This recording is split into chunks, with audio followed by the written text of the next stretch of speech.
हरिः ओम्। विश्वानि देव सवितुर्दुरितानि परासुव यद्भद्रं तन्नासुव। ॐ शान्तिः शान्तिः शान्तिः। शङ्करं शङ्कराचार्यं केशवं बादरायणम् सूत्रभाष्यकृतौ वन्दे भगवन्तौ पुनः पुनः। ईश्वरो गुरुरात्मेति मूर्तिभेदविभागिने व्योमवद्व्याप्तदेहाय दक्षिणामूर्तये नमः। ॐ पूर्णमदः पूर्णमिदं पूर्णात् पूर्णमुदच्यते पूर्णस्य पूर्णमादाय पूर्णमेवावशिष्यते। ॐ शान्तिः शान्तिः शान्तिः। बोलो सच्चिदानंद भगवान की जय। उत्क्रामन्तम्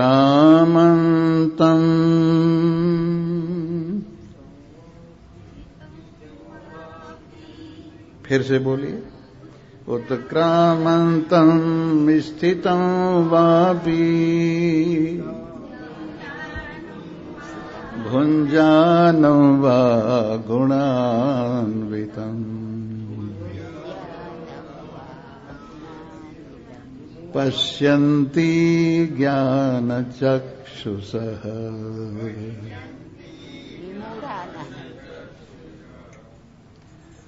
हरिः ओम्। उपस्थित भगवान के अत्यंत प्रियतम, भगवान के प्रति अत्यंत श्रद्धावान, भगवान के कृपा पात्र, परम दयालु भगवान की चरण शरण में सदा निवास करने वाले श्रोता वृंद, ये खेल कैसा विचित्र है। इसमें प्राणी आता रहता है, जाता रहता है। उत्क्रामंतम स्थितम वापि भुंजानम वा गुणान्वितम। उठता है, स्थित होता है और इन गुणों का भोग लगाता है। ये बहुत सुंदर एक कथा आती है छांदोग्य उपनिषद में। एक बार महर्षि उद्दालक के पुत्र श्वेतकेतु, आपने सुना होगा, उनको महर्षि उद्दालक ने 9 बार तत्वमसि का उपदेश किया और ये बताया कि तू वही है, तू वही है, तू वही। बड़े सुंदर सुंदर दृष्टांत देके बताया। जिस प्रकार से लोहा होता है और लोहे के बहुत सी औजार होते हैं, उन सब में लोहा एक ही होता है, वैसे ही नाम रूपात्मक सारे प्रपंच में नारायण एक ही है और वह तू है। जैसे बड़ का पेड़ होता है, वो एक बहुत छोटे दाने से पैदा होता है और उस दाने को यदि हम खोल के देखें तो उसमें से कुछ नहीं निकलता है। कुछ नहीं का तात्पर्य जो हमारी आंख की पकड़ में नहीं आया उसे हम कहते हैं कुछ नहीं। वो कुछ नहीं जो हमारी आंख की पकड़ में नहीं आया, उससे बढ़ की जड़ निकलती है, तना निकलता है, शाखाएं निकलती हैं, डालियां निकलती हैं, पत्ते निकलते हैं, फूल निकलते हैं, फल निकलते हैं। तो जिस प्रकार से उस बड़ के बीज के कुछ नहीं में से सारा संसार, सारा पेड़ निकलता है, उसी प्रकार जो बुद्धि से परे की वस्तु है और जो अत्यंत सूक्ष्म है, उन नारायण से इस जगत की जड़ भी निकली है, तने भी निकले हैं, डाली शाखा वगैरह सब कुछ निकली हैं, और वो सब फिर एक छोटे से बीज में आकर समा जाता है। वैसे ही नारायण यतो वाइमानि भूतानि जायन्ते येन जातानि जीवन्ति यत प्रयन्ति अभिसम विशन्ति। जिन परमात्मा से चराचर जगत प्रकट होता है, जिन परमात्मा में सारा जगत वापस चला जाता है, जिन परमात्मा से सारा जगत स्थित है, वो नारायण इस जगत के मूल भी हैं, मध्य भी हैं, अवसान भी हैं, और वही तो है। जैसे नदियां होती हैं और समुद्र में जाकर सब एक रूप हो जाती हैं, और वहां पता नहीं लगता किस नदी का पानी कौन सा है, वैसे ही सभी प्राणियों की प्रविष्टि जिन भगवान में होती है और पता नहीं लगता है कि प्राणी कौन है, कौन है, कौन है, ऐसे सब प्राणी जिसमें जाकर एक रूप हो जाते हैं, वही सच्चिदानंद ब्रह्म तेरा आत्मा है। जिस प्रकार फूल होते हैं बहुत से, और उन बहुत से फूलों में से शहद निकालकर शहद की मक्खियां एक रूप कर देती हैं, और वह पता नहीं लगता है कि इसमें कौन से फूल का कितना शहद है, कौन से फूल का कितना शहद है। उसी प्रकार चराचर जगत के फूलों की रस भरी रसमयी जो जीवन शक्ति है, परमात्मा में जाकर एक रूप हो जाती है, और फिर पता नहीं लगता है कि इसमें कौन प्राणी कितना है, कौन प्राणी कितना है। यही सब जिसमें आकर एक हो जाते हैं, वही सच्चिदानंद ब्रह्म तुम्हारा आत्मा है। और फिर ऐसे बताया कि जब एक प्राणी शरीर छोड़ने लगता है, उससे पूछते हैं, रामलाल तू मुझे जानता है? वो कहता है कि हां, मैं आपको जानता हूं। फिर दोबारा तिबारा पूछते हैं, रामलाल तू मुझे जानता है? तो सिर हिलाकर कहता है कि हां जानता हूं, वाणी मौन हो जाती है। इसके बाद फिर पूछते हैं, क्यों रामलाल तू मुझे जानता है? अब सिर हिलाना भी बंद हो जाता है और वो मौन हो जाता है। तो सभी प्राणियों की चेतना जिस चेतन से प्रकट होकर सभी प्राणियों को चेतनता दे रही है, उन सब की चेतना जिसमें जाकर एक हो जाती है और फिर मौन को प्राप्त हो लेती है, हो जाती है, उसी प्रकार चराचर जगत जिस नारायण में एक रूप हुआ है, वही सच्चिदानंद ब्रह्म आपका अपना आत्मा है। तो इस तरह से श्वेत केतु ने अनेक बार ये सुना कि तत्वमसि तू वही है, तत्वमसि तू वही है, और उससे ये लगा कि अब तू ब्रह्मवेत्ता हो गया है, अब तू भी राजा महाराजाओं के दरबार में जाकर ज्ञान प्रदान कर। तो राजा प्रवाहन के यहां गया और राजा ने उनका बड़ा स्वागत सत्कार किया और बड़े प्रेम से उनको गाय प्रदान की और बड़े प्रेम से उनका सम्मान किया। कहने लगे, मैं आपको ब्रह्म ज्ञान सुनाने आया हूं। प्रवाहन ने कहा, ये तो बहुत अच्छी बात है, तुम मुझे ब्रह्म ज्ञान सुनाने के लिए आए हो। महाराज जनक के दरबार में ब्रह्म चर्चा होती रहती है और वो दरबार बहुत ही ब्रह्म चर्चा के लिए प्रसिद्ध है। ये मेरा सौभाग्य है, आज मेरा भी दरबार जनक के दरबार की तरह से ब्रह्म विद्या से सुशोभित होगा। लेकिन ऋषि पुत्र, ब्रह्म ज्ञान सुनाने से पहले मुझे ये बताओ कि ये प्राणी यहां से शरीर छोड़कर जा रहे, ये वहां जहां जा रहे हैं वो लोक भरता क्यों नहीं है? और इस लोक से जो जा रहे हैं ये लोक खाली क्यों नहीं होता है? वहां हर प्राणी पहुंच रहा है, यहां से हर प्राणी जा रहा है, तो ये लोक खाली क्यों नहीं होता है और परलोक भरता क्यों नहीं है? ये सुनकर श्वेत केतु की समझ में ये बात नहीं आई और वो अपमानित से होकर अपने पिता के पास आई और आकर कहा कि आपने मुझे कर्मों की गति तो बताई ही नहीं, ब्रह्म ज्ञान तो दे दिया, पर ये नहीं समझाया कि यहां से जो प्राणी जा रहे हैं परलोक में पहुंच रहे हैं, परलोक भरता क्यों नहीं है और ये लोक खाली क्यों नहीं होता है? तो कहने लगे, बेटा ये तो मुझे भी पता नहीं है, चलो हम दोनों राजा के पास चलते हैं और उनसे ये ज्ञान प्राप्त करेंगे। श्वेत केतु ने कहा, मैं तो उसके पास जाऊंगा नहीं, मैं उस क्षत्रिय से ब्राह्मण होकर ज्ञान प्राप्त करूंगा। उन्होंने कहा, भाई विद्या हर जगह से लेनी चाहिए, इसमें छोटे बड़े की बात नहीं है, तो तुम जाओ, मैं नहीं जाऊंगा, मैं तो बड़ा अपमानित हुआ हूं। महर्षि उद्दालक राजा प्रवाहन के यहां गए और राजा प्रवाहन ने भी उनका बहुत स्वागत सत्कार किया और इसके बाद कहा, महर्षि प्रवर आपका कैसे आना हुआ? कि मेरे से पहले 2-4 दिन मेरा बेटा आपके पास आया था और उसने ब्रह्म ज्ञान देने की पेशकश की थी आपके दरबार में, और आपने उससे जो पूछा कि यहां से लोग जा रहे हैं, ये लोग खाली क्यों नहीं होता है, परलोक में पहुंच रहे हैं तो वो लोग भरता क्यों नहीं है, ये लोग खाली क्यों नहीं होता है?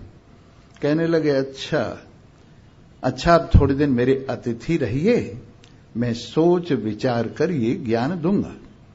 कुछ दिन अतिथि रहने के बाद महर्षि उद्दालक प्रवाहन के दरबार में समित पानी होकर आए और कहा, मुझे वो विद्या सिखाइए। बोले, ठीक है।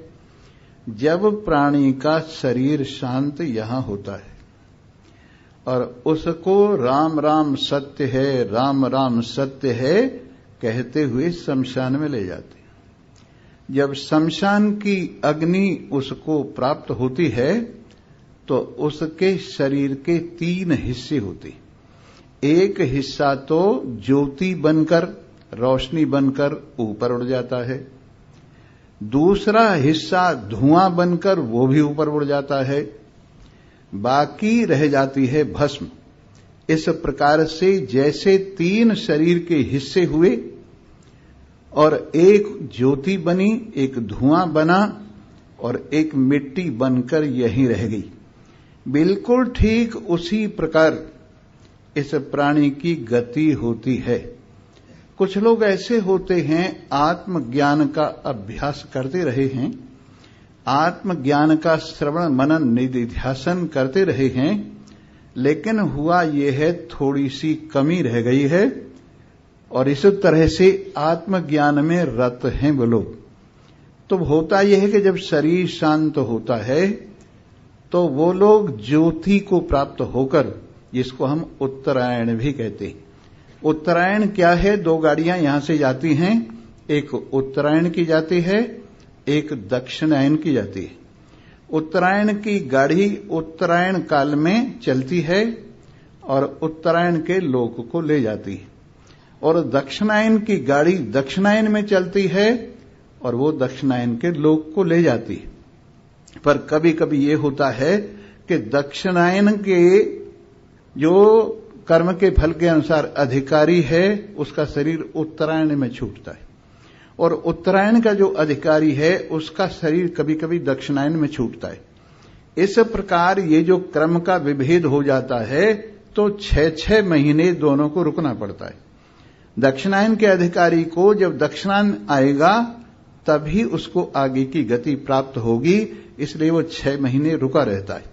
और उत्तरायण की गति वाली को दक्षिणायन में शरीर छोड़ने के कारण 6 महीने इंतजार करना पड़ता है, तब वो उत्तरायण की गाड़ी को प्राप्त होता है। इसीलिए बाबा भीष्म इंतजार करते रहे कि कब उत्तरायण आता है और कब मैं उत्तरायण की गाड़ी में सवार होकर आगे की यात्रा करता हूं।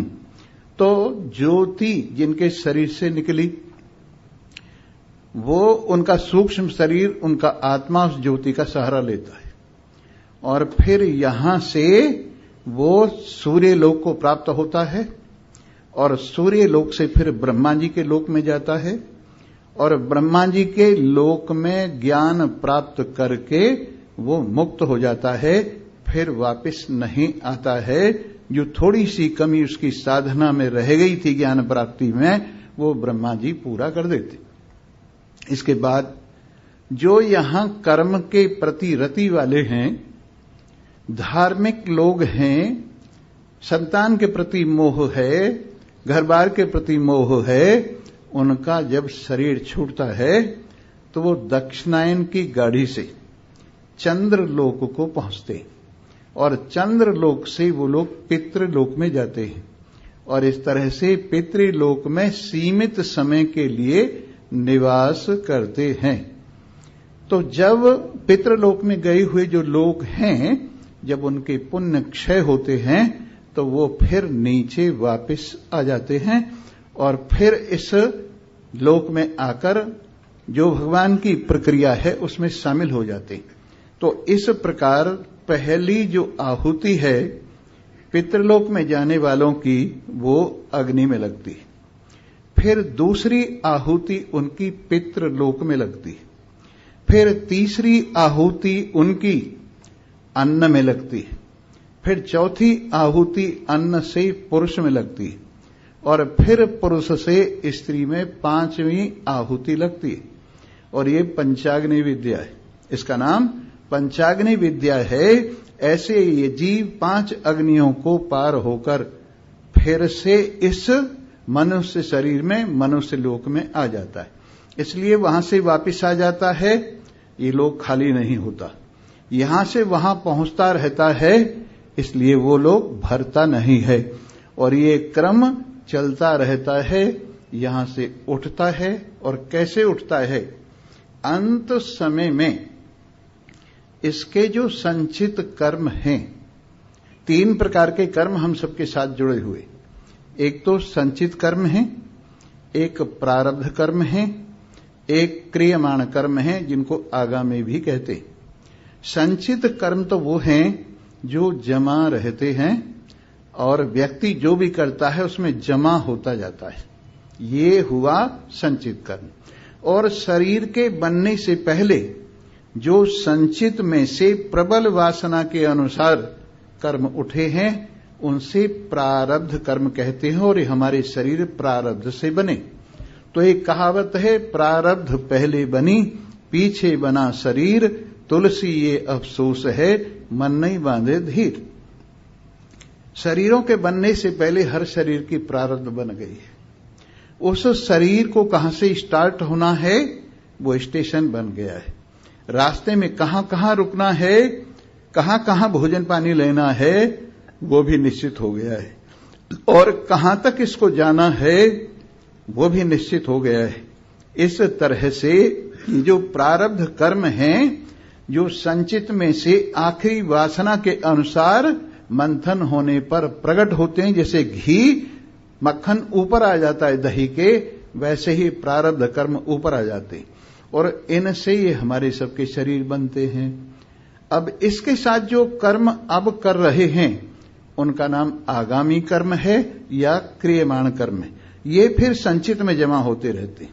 संचित से प्रारब्ध बन के आती है, फिर आगामी कर्म फिर संचित में जमा हो जाते हैं और ऐसे ये चक्र चलता रहता है।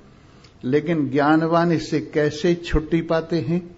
भिद्यते हृदय ग्रंथि छिद्यन्ते सर्व संशया क्षीयन्ते चास्य कर्माणि तस्मिन् दृष्टि परावरे। जब ये पर और अवर को ठीक ठीक समझ लेता है, जब ये आत्मा और अनात्मा को ठीक ठीक समझ लेता है, तब इसके हृदय की ग्रंथि खुल जाती है। हृदय की ग्रंथि ऐसे खुलती है, पहले मैं ग्रंथि आपको बता दूं। सत में असत बुद्धि, असत में सद्बुद्धि, ये ग्रंथि नंबर 1। चेतन में जड़ की भावना और जड़ में चेतन की भावना, ये ग्रंथि नंबर 2 है। जो आनंद स्वरूप है उसमें दुख भावना, और जो दुख रूप है उसमें आनंद भावना, ये ग्रंथि नंबर 3।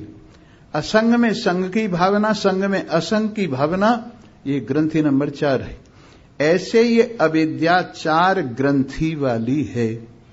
लेकिन महान पुरुषों की कृपा से जब इसको ज्ञान अपने स्वरूप का बोध होता है तो सत सत में आ जाता है, असत असत में चला जाता है। ग्रंथि जब खुलेगी श्रेय अपनी जगह पर पहुंच जाएंगे, और जब श्रेय अपनी जगह पर पहुंच जाएंगे सत चित आनंद असंगता एक और हो जाएगी, और असत जड़ दुख रूपता और संग एक और हो जाएंगे, तो ग्रंथि खुल जाएगी। भिद्यते हृदय ग्रंथि छिद्यन्ते सर्व संशया, इसमें कोई संशय नहीं रहता। ये महान पुरुषों की कृपा से श्रवण के माध्यम से जो प्रमाणगत संशय विपर्य संभावना दोष हैं वो श्रवण से दूर हो जाते हैं, और उसे निश्चय हो जाता है कि वेदांत की समस्त श्रुतियों का तात्पर्य आत्मा और परमात्मा की एकता में है। इस तरह से प्रमाणगत संशय विपर्य संभावना दोष श्रवण से दूर हो जाते हैं। फिर एकांत में बैठकर उसी श्रवण के अनुसार मनन करता है, और मनन के माध्यम से जो प्रमेयगत संशय संभावना विपरीत भावना दोष हैं वो निवृत्त हो जाते हैं, और फिर निधिध्यासन में अपने स्वरूप में विराजमानता हो जाती है। तो भिद्यते हृदय ग्रंथि छिद्यन्ते सर्व संशया क्षीयन्ते चास्य कर्माणि।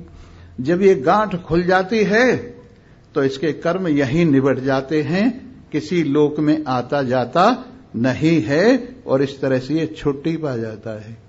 तो इस तरह से 3 गति तो ये हुई। एक गति तो हुई उत्तरायण वाली गति, ब्रह्मा जी के लोक में जाकर मुक्त होना।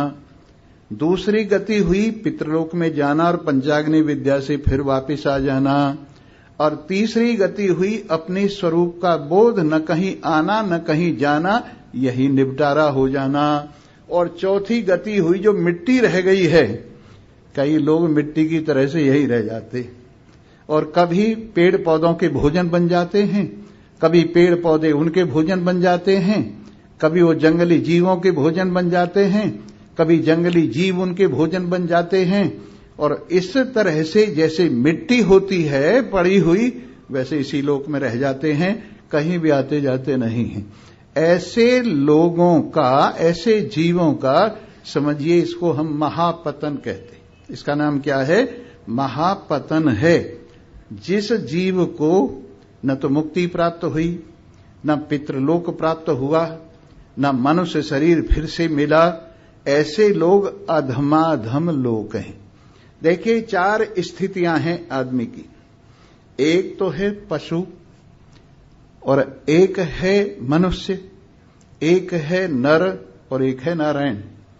पशु कौन है मनुष्यों में? जो बार बार गलती करता है, बार बार कष्ट उठाता है, और फिर भी गलती को नहीं छोड़ता है, वो पशु कहलाता है। पशु माने पास में बंधा हुआ। जो पास में बंधन में बंधा हुआ है उसका नाम पशु है। और पशु का तात्पर्य क्या है कि बार बार गलती करता है, और बार बार गलती करते हुए फिर गलती करता है, मानता नहीं है, समझाने पर भी वो पशु है। इसके बाद मनुष्य कौन है? जो मननशील है, जिसको ये पता है कि मेरी गलती हो गई, और उस गलती को सुधारने का जो प्रयास करता है वो मनुष्य कहलाता है। लेकिन जो गलती से ऊपर उठ गया और गलती करता ही नहीं है, वो नर कहलाता है। जो विषयों में रमण नहीं करता वो नर है, और जिसकी दृष्टि में विषय है ही नहीं, सब कुछ आत्मा है, वो नारायण है। इस तरह से पशु, फिर मनुष्य, फिर नर, फिर नारायण, इस तरह से ये अपने स्वरूप को जब प्राप्त हो जाता है तो कल्याण हो जाता है, और फिर इसको उत्क्रमण नहीं करना पड़ता, फिर इसको किसी शरीर से संबंध नहीं रहता। उत्क्रामंतम स्थितम वापी भुंजानम व गुणान्वितम, गुणों से संयुक्तता जो इसको भोग लगवाती है। सतोगुण रजोगुण तमोगुण से जो इसका मेल पेच है, इसको अपने आप में ले लेना है, उसकी वजह से ये गुणों के माध्यम से भोग लगा रहा है। लेकिन जब ये तीनों गुणों से ऊपर उठ जाता है तो भोक्ता भाव इसमें निबट जाता है। प्रमाता प्रमाण प्रमेय, ज्ञाता ज्ञान ज्ञेय, ध्याता ध्यान ध्येय, सारी त्रिपुटियां विलय हो जाती हैं और विलय होते ही ये गुणों के संबंध से अलग हुआ भोक्ता नहीं है। इस तरह से उत्क्रामंतम उठने को, स्थितम व शरीर में रहने को और भुंजानम व गुणान्वितम गुणों से अन्वित होकर भोग लगाने को, इन तीनों बातों को कोई कोई जानता है। इन बातों को कोई कोई जानता है, सब कोई नहीं जानता। अरे ये ज्ञान तो तभी होता है जब महान पुरुषों की कृपा होती है। महान पुरुषों की कृपा हो, भगवान की कृपा हो, निज कृपा हो, तो ये रहस्य समझ में आता है और इस रहस्य को आदमी समझकर यही मुक्ति प्राप्त कर लेता है, किसी लोक में आता जाता नहीं। इसलिए महान पुरुषों की कृपा से महान पुरुषों के पास आइए और सत्संग का रस पान करते हुए सत्य को समझिए और सत्य को समझते हुए अपना मन परमात्मा में पूरे का पूरा लगा दीजिए। इतना मन लगा दीजिए, इतना मन लगा दीजिए कि जैसे परिपूर्ण मन लग गया है। जैसे हम एक दृष्टांत देके आपको बताते हैं। आज तुम्हारे मंदिर में मैं पूजा करने आई ना, आज तुम्हारे मंदिर में मैं पूजा करने आई नाथ, पूजा करने आई नाथ, नव नव पंखड़ी वाली कलियां आंचल में भर लाई नाथ, आज तुम्हारे मंदिर में मैं पूजा करने आई नाथ। सोने का तो थाल नहीं है, घी की जलती ज्योति नहीं। सोने का तो थाल नहीं है, घी की जलती ज्योति नहीं। माटी का लघु दीप हथेली पर ही मैं धर लाई नाथ, आज तुम्हारे मंदिर में मैं पूजा करने आई नाथ।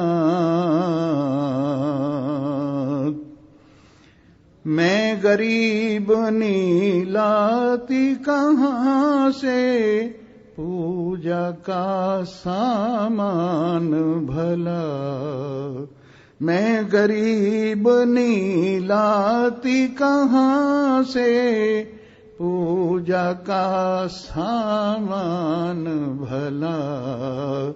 मैं तो दासी जन्म जन्म की समझो नहीं पराई नाथ, आज तुम्हारे मंदिर में मैं पूजा करने आई नाथ। चुन चुन कलिया नव उपवन की आंचल में भर लाई नाथ। मत देखो सूखी ये अलकें, मत देखो गीली पलकें। मत देखो सूखी ये अलकें, मत देखो गीली पलकें। मुखड़े को मत देखो देखो भावों की गहराई नाथ, आज तुम्हारे मंदिर में मैं पूजा करने आई नाथ। आज तुम्हारे मंदिर में मैं हाथों से ये नए सुमन लो, अंजलि से दो नए सुमन लो, आंखों से दो आंसू लो। अंजलि से दो नए सुमन लो, आंखों से दो आंसू लो। भव सागर से पार उतारो, पहले लो उतराई नाथ। आज तुम्हारे मंदिर में मैं पूजा करने आई नाथ। आपका मन ही, आपका हृदय ही मंदिर है। आप सब प्रकार का अभिमान छोड़कर अपने हृदय की मंदिर में मैं मेरी के भाव छोड़कर नई नई भावनाओं के पुष्प अभी खिले नहीं हैं, कलियां ही हैं। ऐसे सुंदर प्रेम भरी भावनाओं के पुष्प आंचल में लाए हैं। अपने प्रियतम के चरणों में बैठे बैठे चढ़ा रहे हैं। कह रहे हैं, प्रभु मेरे पास न कोई चांदी का थाल है, न मेरे पास में कोई सोने का दीपक है, न मेरे पास में कपूर जलाने के लिए है तो केवल मेरे हाथ पर रखा हुआ शरीर का माटी का दीपक। इसमें आपके प्रेम की ज्योति जल रही है। ये आपके मुखड़े पर न्योछावर है ज्योति।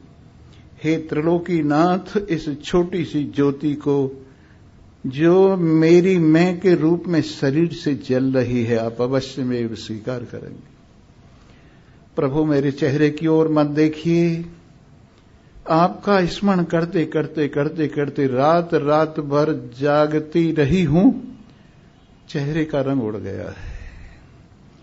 रात रात भर मुझे अपने बाल ठीक करने का समय भी नहीं मिला है, तो बाल भी उलट पुलट हो गए हैं।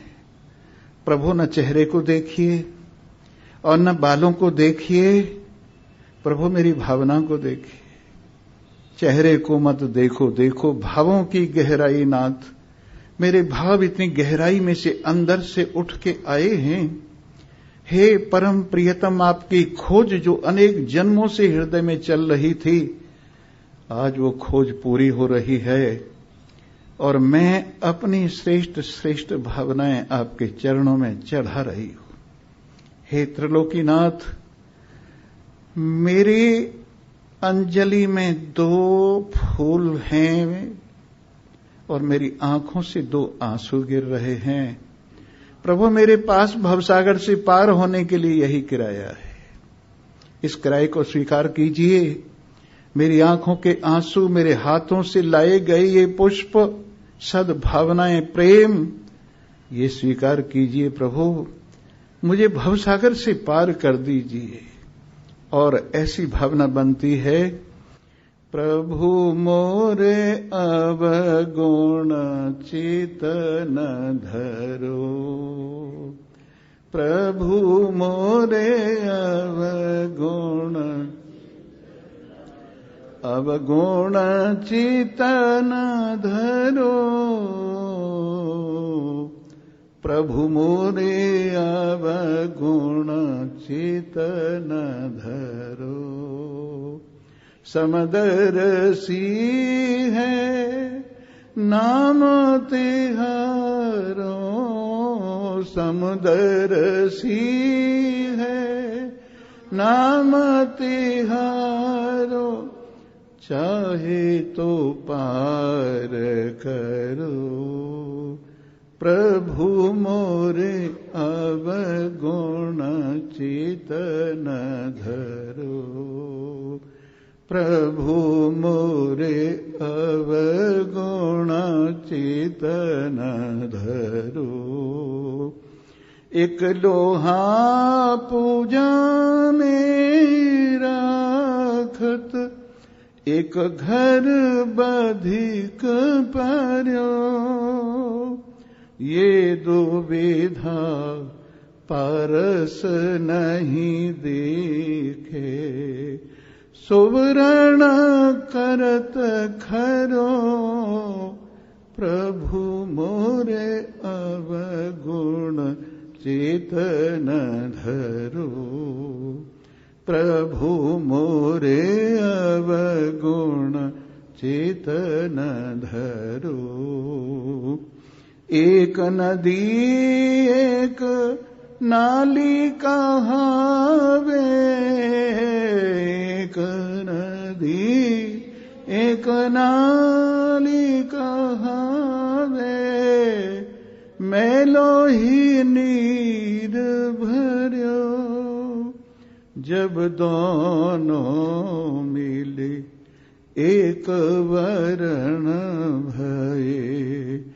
सुरसरी नाम पर्यो, प्रभु मोरे अवगुण चेतन धरो। प्रभु मोरे अवगुण चेतन धरो। एक जीव एक ब्रह्म कहावत, एक जीव एक ब्रह्म। मैलो ही नीर भर्यो, सूर श्याम झगड़ो। अब की बेरी मोहे पार उतारो। अब की बेरी मोहे पार उतारो।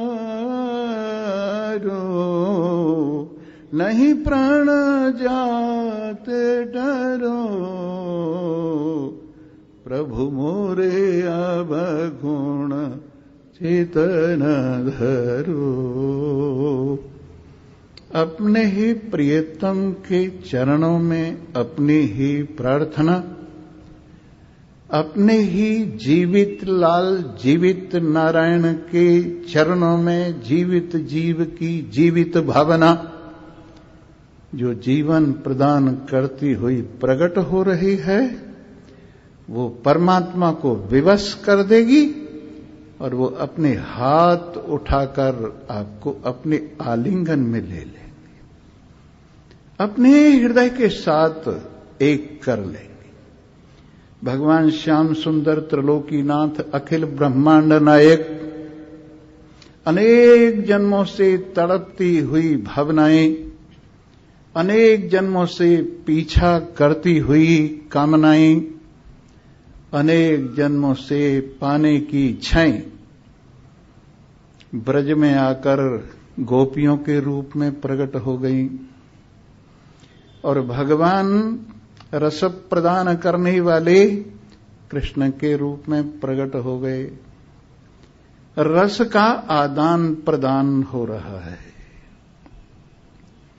लेकिन और समीप और समीप और समीपता चाहती हैं भावनाएं, और नजदीकी और नजदीकी और नजदीकी चाहती हैं कामनाएं। तो भगवान ने सद्भावनाओं को पूरा करने के लिए उन जीवों की तड़पती हुई भावनाओं को ठंडा करने के लिए अपने दिल से लगाकर मधुर मधुर बांसुरी बजाई और क्लीन स्वर भर कर जब उनकी बांसुरी यमुना के किनारे बजी, हुआ ये यमुना जी ने सोचा आज मेरे प्रियतम अपने कोमल कोमल चरण कमलों से मेरे किनारे रास करने जा रहे हैं, उनका नित्य होगा, तो सुंदर सुंदर बालू लाकर किनारे पर बिछा दे। चंद्रमा ने सोचा आज चंद्रवंश में प्रकट हुए नारायण अमृत बांटने जा रहे हैं समस्त चकोरियों को। तो चंद्रमा ने परिपूर्ण किरणों से शरद पूर्णिमा के दिन ऐसा बिछा दिया चांदी का फर्श, लगता था हर कण में चंद्रमा विराजमान है, यमुना के हर कण में चंद्रमा विराजमान है। जो फूल दिन में खिलते थे वो रात में खिल उठे, सद्भावनाएं चारों ओर वातावरण सुंदर बनाने लगी। और उस समय भगवान श्री कृष्ण ने अपनी सुंदर बांसुरी बजाई। ऐसी बजाई कृष्ण ने ये अपनी बांसुरी, सब कह उठे जय जय हरि जय जय हरि हरि। गोपियों के कानों में आवाहन भरी हुई, निमंत्रण देती हुई क्लीम स्वर से युक्त जब बांसुरी की आवाज पहुंची, गोपियां स्टैंड स्टिल हो गई। जहां थी वहीं वैसी की वैसी ही रह गई। जो आंखों में अंजन लगाने को थी बस एक ही आंख में अंजन लगा और वो बांसुरी की धुन की ओर चल पड़ी। जो खीर बना रही थी, दूध उबल रहा था, चावल नहीं डाल पाई और भगवान के आवाहन की ओर चल पड़ी। बच्चे को दूध पिला रही थी, बच्चा संभाला नहीं गया, लुढ़क गया और वो भगवान के आवाहन के अनुसार यमुना के तट पर चली गई। इसी तरह से ऊपर के कपड़े नीचे, नीचे के कपड़े ऊपर, उनको ध्यान ही नहीं रहा। समस्त गोपियां भगवान की कृपा किरण प्राप्त करने के लिए करुणा से संयुक्त भगवान को देखकर यमुना के कर कमलों से लाई हुई बिछाई हुई बालू पर पहुंच गई।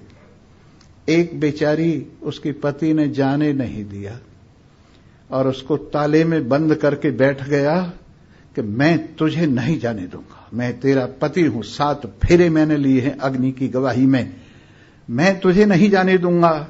हाथ जोड़कर प्रार्थना करने लगी, तुम मेरे पति हो, तुम्हें सहायता करनी चाहिए, भगवान के मिलने में सहायता करनी चाहिए, भगवान के दर्शन में सहायता करनी चाहिए। मैं अनेक जन्मों से ढूंढती ढूंढती अब भगवान के समीप पहुंची हूं, मुझे जाने दो, मैं हाथ जोड़ती हूं, मैं तुम्हारी बहुत सेवा करूंगी। लेकिन वो जाने ही नहीं दे रहा था और ताला पक्का बंद कर दिया और वो कहने लगी, हाँ हाँ हरि लो जान देव प्रभु,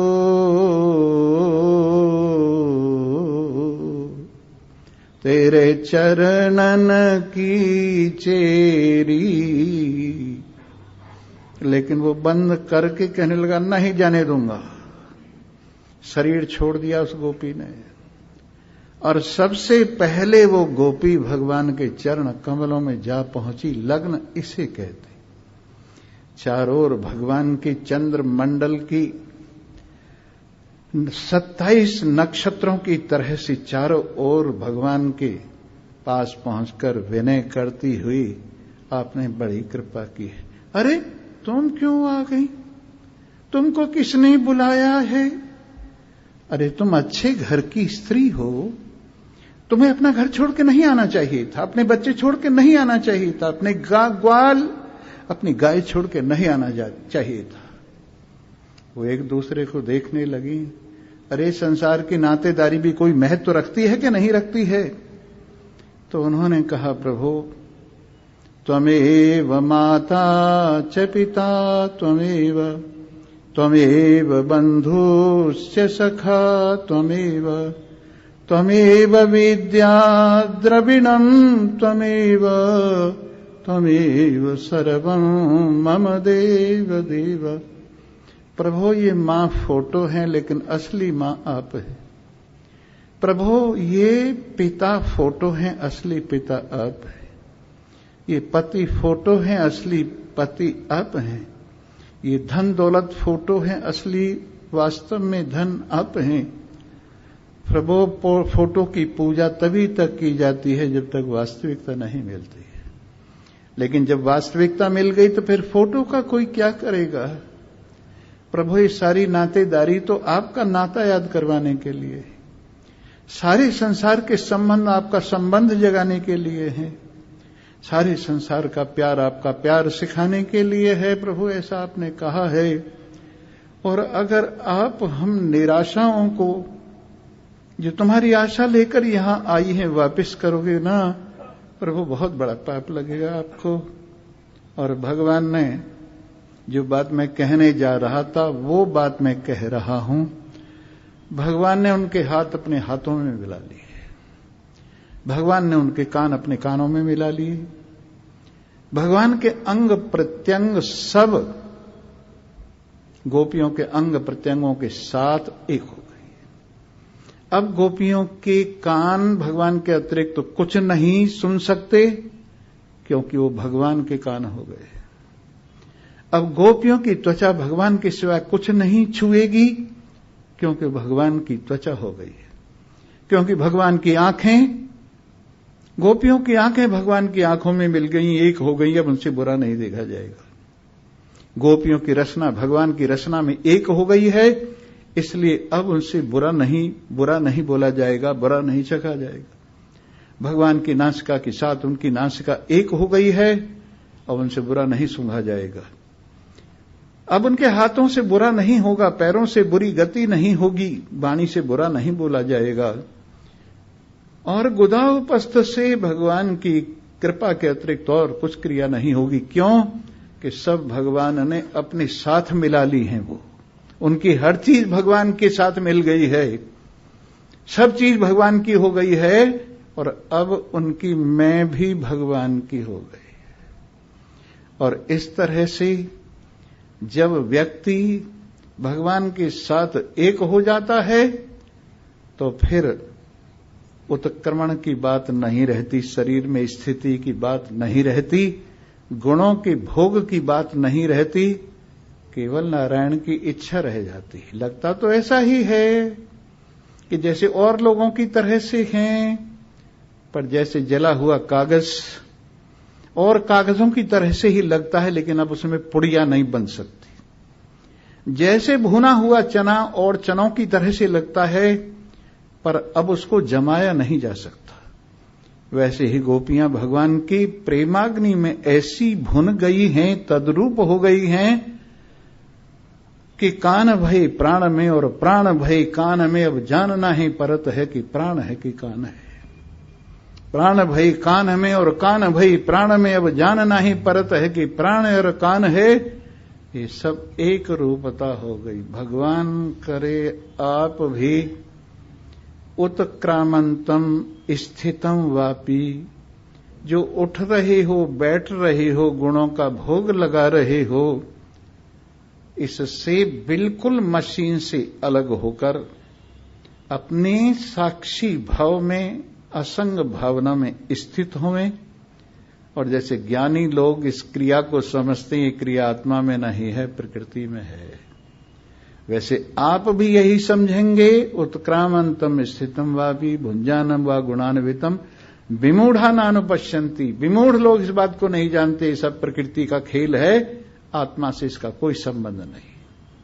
लेकिन ज्ञानी लोग जानते हैं कि आत्मा बिल्कुल असंग है, वो इस बात को जानते हैं, इसलिए सारे खेल में सदा असंग रहते हैं, उनको कहीं बंधन नहीं है।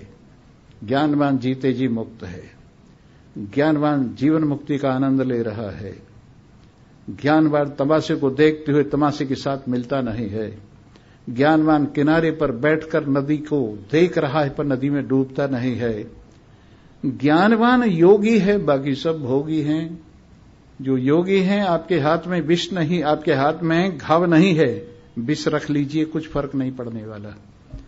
अगर घाव है तो दूर से आके विष चिपट जाएगा। वैसे ही अज्ञान का घाव, मोह माया का घाव, नासमझी का घाव जिनके दिल में है, दुनिया दूर दूर से आकर चिपट जाएगी।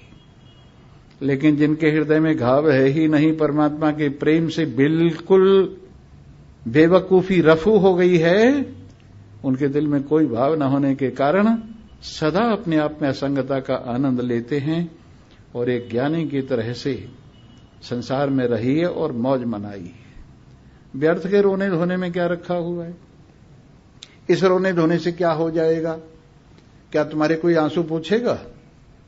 कोई आंसू पूछने वाला नहीं। अपने आंसुओं से फुर्सत नहीं है किसी को, इसलिए किसी से कुछ आशा न करके अपने आप में विराजमान होकर अपने ही पुरुषार्थ से, अपनी ही मेहनत से, संतों की कृपा से, महान पुरुषों की कृपा और परमात्मा की कृपा से इस अपनी महिमा को जानिए। अपने आंसू आप पूछ लीजिए, चिंताएं और शोक को आग लगा दीजिए।